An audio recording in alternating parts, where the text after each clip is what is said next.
On est à quelques heures du départ vers Copenhague. La situation actuelle n'a pas vraiment changé au niveau politique. Le Canada va se présenter à Copenhague encore avec la position la plus faible de tous les pays riches, tous les pays industrialisés. On est le pays qui a les cibles les moins importantes et celui qui a le goût d'en faire, surtout le moins de tous les pays. On se compare beaucoup aux États-Unis ces temps-ci.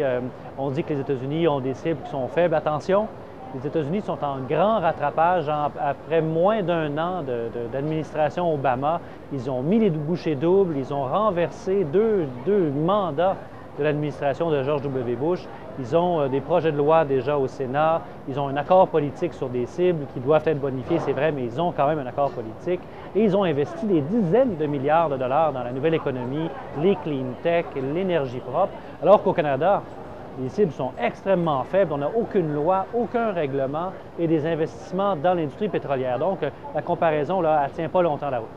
Du côté québécois, on a une province qui a décidé là, de se donner des cibles qui sont costaudes et qui se présentent là avec une position très différente de celle du gouvernement fédéral.